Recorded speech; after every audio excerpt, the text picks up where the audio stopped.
Macbeth, Act 4, Scene 3. We're in England. We're outside the King's Palace. Enter Malcolm and Macduff. Let us seek out some desolate shade, and there weep our sad bosoms empty. Let us rather hold fast the mortal sword, and like good men bestride our downfallen birthdom. Each new morn, new widows howl, new orphans cry, new sorrows strike heaven on the face, that it resounds as if it felt with Scotland and yelled out like syllable of dolor. What I believe I'll wail, what no believe, and what I can redress, as I shall find the time to, friend, I will. What you have spoke, it may be so perchance. This tyrant, whose sole name blisters our tongues, was once thought honest. You have loved him well. He hath not touched you yet. I am young, but something you may deserve of him through me, and wisdom to offer up a weak, poor, innocent lamb to appease an angry God. I am not treacherous. But Macbeth is.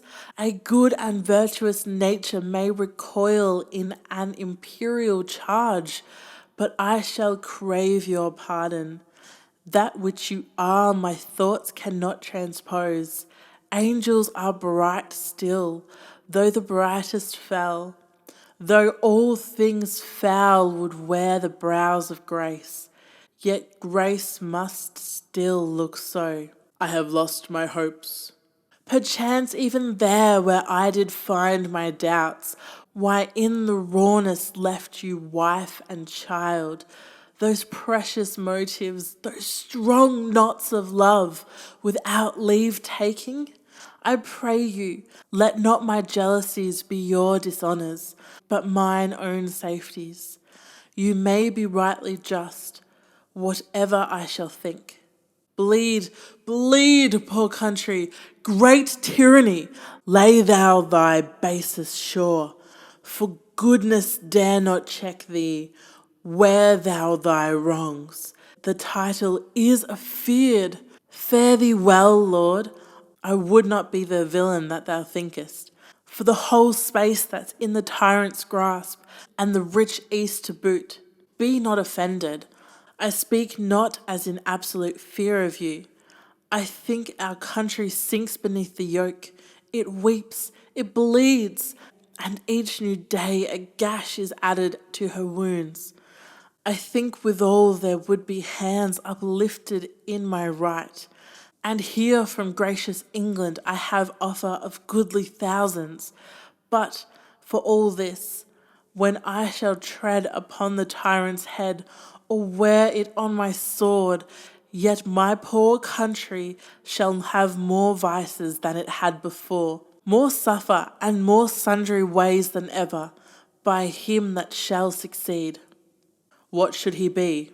It is myself, I mean, in whom I know all the particulars of vice so grafted that, when they shall be opened, black Macbeth will seem as pure as snow, and the poor state esteem him as a lamb, being compared with my confineless harms. Not in the legions of horrid here can come a devil more damned in evils to top Macbeth.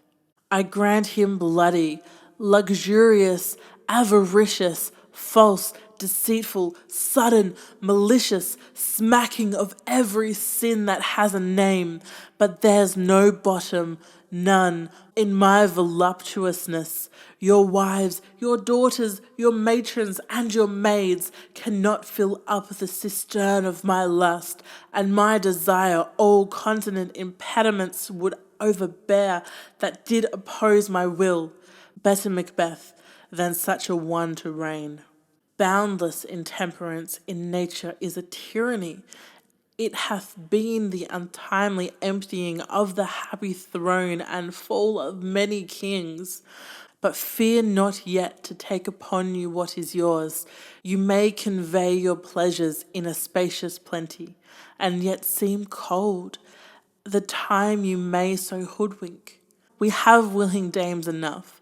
There cannot be that vulture in you to devour so many as will to greatness dedicate themselves, finding it so inclined. With this there grows in my most ill-composed affection such a stanchless avarice that, were I king, I should cut off the nobles from their lands, desire his jewels and this other's house, and my more having would be as a source to make me hunger more, that I should forge quarrels unjust with the good and loyal, destroying them for wealth. This avarice sticks deep, grows with more pernicious root than summer seeming lust, and it hath been the sword of our slain kings. Yet do not fear. Scotland has foisons to fill up your will, of your mere own. All these are portable, with other graces weighed. But I have none, the king becoming graces as justice, verity, temperance, stableness, bounty, perseverance, mercy, lowliness, devotion, patience, courage, fortitude. I have no relish of them, but abound in the division of each several crime, acting it many ways. Nay, had I power, I should pour the sweet milk of concord into hell, uproar the universal peace, confound all unity on earth. O Scotland, Scotland! If such a one be fit to govern, speak. I am as I have spoken. Fit to govern! No, not to live. O nation miserable, with an untitled tyrant bloody sceptred, when shalt thou see thy wholesome days again? Since that the truest issue of thy throne, by his own interdiction stands accursed. And does blasphemies breed? Thy royal father was a most sainted king, the queen that bore thee often upon her knees than on her feet, died every day she lived. Fare thee well, these evils that repeats upon thee have banished me from Scotland. O my breast, thy hope ends here. Macduff, this noble passion, child of integrity, hath from my soul wiped the black scruples, reconciled my thoughts to thy good truth and honour. Devilish Macbeth, by many of these trains hath sought to win me into his power, and modest wisdom plucks me from the over-credulous haste.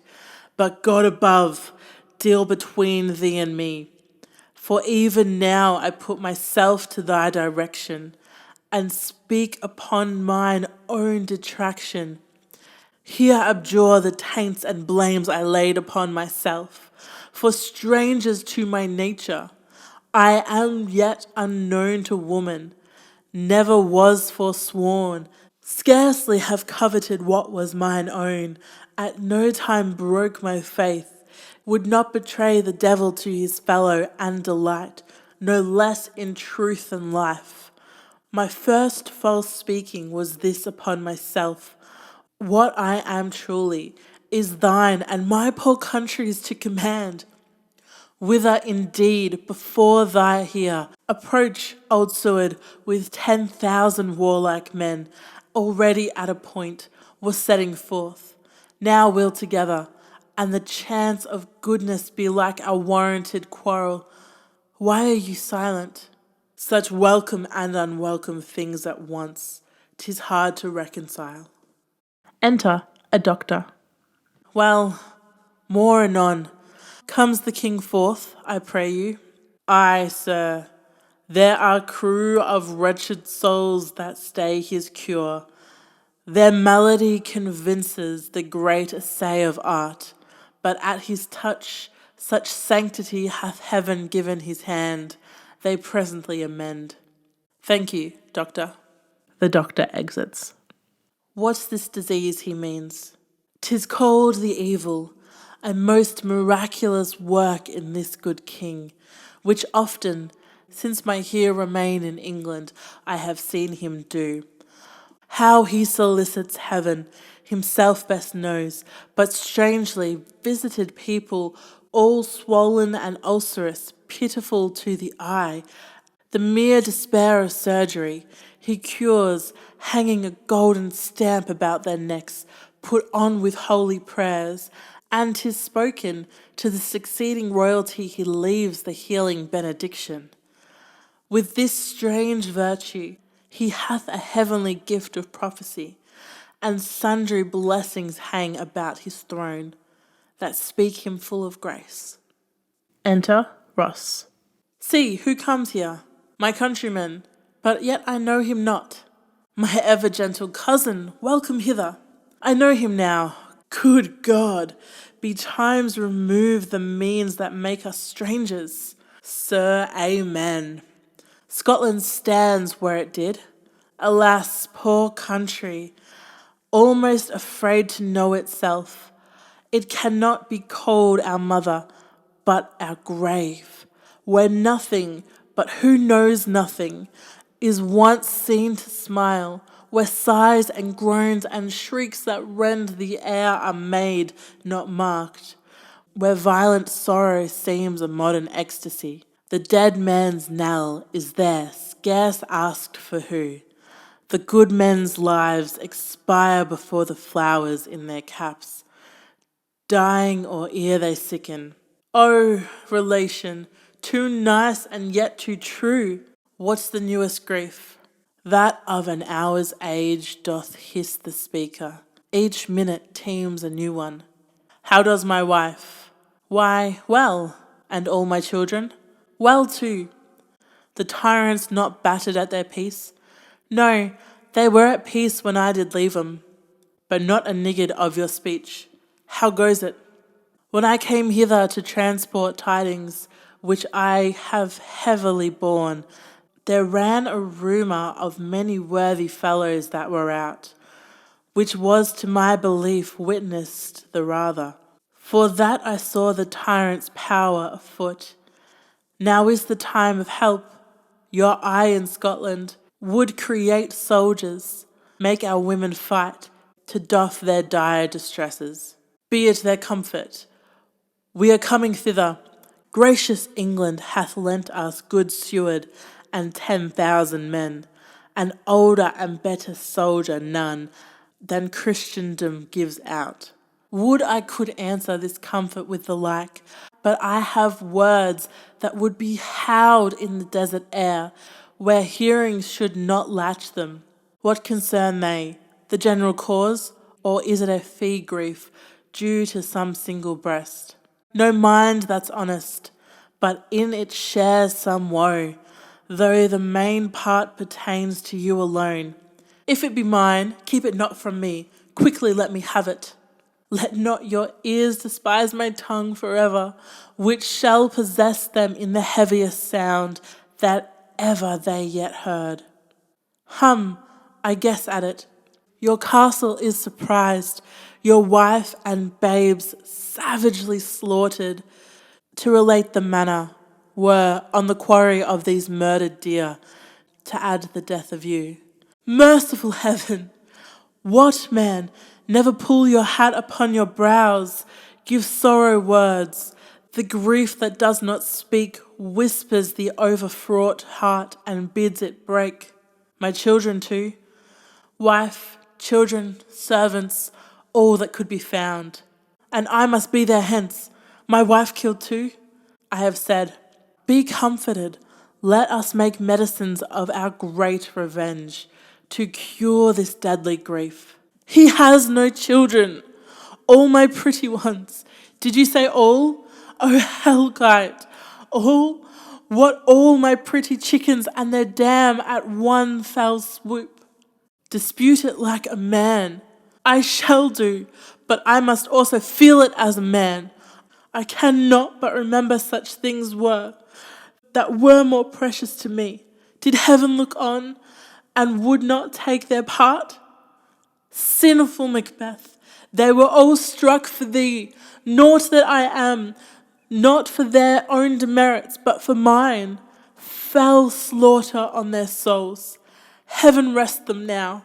Be this the whetstone of your sword. Let grief convert to anger. Blunt not your heart, enrage it.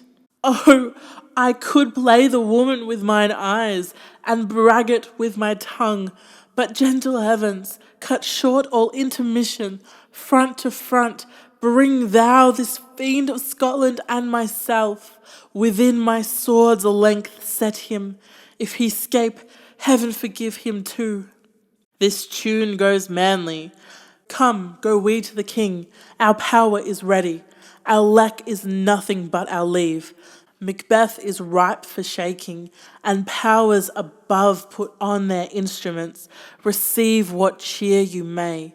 The night is long that never finds the day. They all exit.